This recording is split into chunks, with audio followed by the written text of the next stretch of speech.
So, good day everyone. In today's lesson, we will talk about the teaching strategies in teaching health, specifically the lecture, questioning strategies, self-directed learning, and self-evaluation.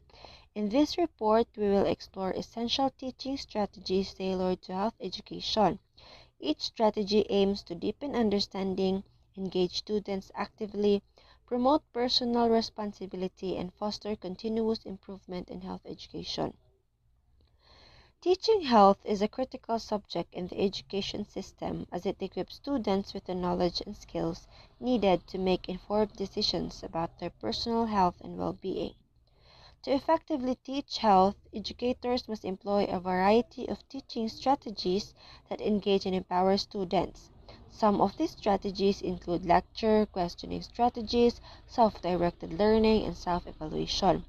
Each of these methods plays a crucial role in helping students understand, internalize, and apply health concepts in their daily lives. So now, let us first talk about lecture. Lecture is a traditional teaching method that involves the instructor presenting information to the entire class. While some may argue that lecture-based teaching can be passive and uninspiring, it still holds value in health education. Lectures allow teachers to convey important information and facts about health topics. This can be particularly useful for introducing new concepts, providing background information, or summarizing key points. This approach can help maintain student interest while providing essential background knowledge. So lecture is a common way of teaching where the teacher talks to the whole class. So some people think lectures are boring, but they are still useful in teaching about health. They help teachers give important information and facts about health.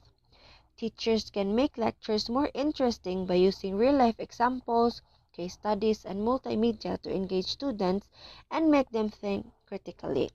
So an example of lecture is use multimedia presentations in lectures to provide visual aids and engage students. For instance, when discussing the human cardiovascular system, you must use interactive diagrams, videos, and animations to illustrate the functioning of the heart and blood vessels. So break up the lecture with discussions, short quizzes, or Q&A sessions to keep students engaged and reinforced with their understanding. Now, let's talk about questioning strategies. So by asking thought-provoking questions, teachers can stimulate discussions, promote critical thinking, and assess students' understanding of health topics. Open-ended questions, in particular, can encourage students to express their opinions, analyze information, and make connections to their own lives. Teachers can also use questions to guide students towards important conclusions, deepen their understanding, and increase their retention of health-related information. So questioning strategies can be an effective teaching method in health education. So by asking open-ended questions, teachers can encourage discussion, critical thinking, and it also assess students' understanding. Questions can also help guide students to important conclusions and deepen their understanding of health topics. So for example, in questioning strategies, implement the Socratic method by asking open-ended questions to stimulate critical thinking. For instance, when discussing nutrition, ask students questions like, why do you think a balanced diet is crucial for overall health? Or, how can we distinguish between healthy and unhealthy eating habits? So with that questions, it encourages discussions among students, allowing them to explore various viewpoints and deepen their understanding. Next, let's talk about the self-directed learning. Self-directed learning is a teaching strategy that puts students in charge of their own learning. In health education, this approach can be highly effective as it allows students to explore topics that interest them at their own pace.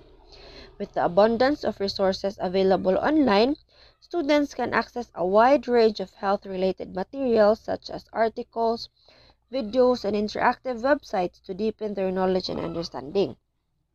Teachers can facilitate self-directed learning by providing guidance, support, and opportunities for students to share their findings with their peers.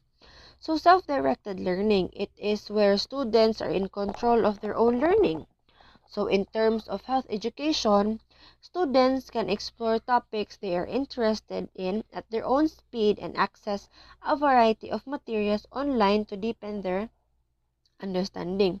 So also, teachers play a role in facilitating self-directed learning by providing guidance and support to the students. So example for self-directed learning is to assign projects or case studies related to current health issues or topics of interest. For instance, task students with researching and presenting on the impact of mental health on overall well-being. It provides sources such as articles, documentaries, or online platforms and allows students to explore and create their learning paths.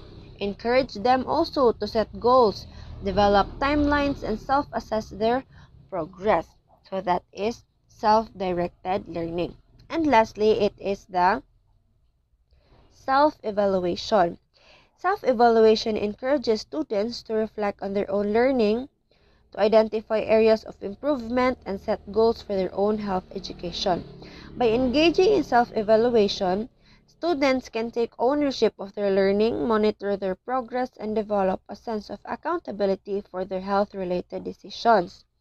Teachers can facilitate self-evaluation by providing clear criteria for assessment, encouraging student reflection, and offering constructive feedback to support students' continuous improvement. So self-evaluation is important for teaching health because it helps students think about their own learning, find ways to improve, and set goals for their health education. And also, it helps students take responsibility for their learning, to track their progress, and feel responsible for their health decisions. Teachers can help by giving clear expectations, encouraging students to think about their work, and giving helpful feedback to help students improve. So an example of self-evaluation is to implement reflective journals or self-assessment tools. For instance, after a unit on stress management, you may ask students to maintain a journal reflecting on their stress levels and the effectiveness of different stress relief techniques they practice. Additionally, provide rubrics or checklists for assignments, allowing students to evaluate their work based on specified criteria and set goals for improvement. So that is self-evaluation. So in conclusion, the teaching strategies used in health education play a critical role in helping students develop the knowledge, skills, and attitudes needed to make informed decisions about their health. Lecture, questioning strategies, or questioning techniques, self-directed learning, and self-evaluation are all valuable methods for engaging students and promoting active learning in health education. So by incorporating these strategies into their teaching practice, educators can create a dynamic and effective learning environment that prepares students to lead healthy, fulfilling lives. So that would be all for my report. Thank you and have a good day ahead.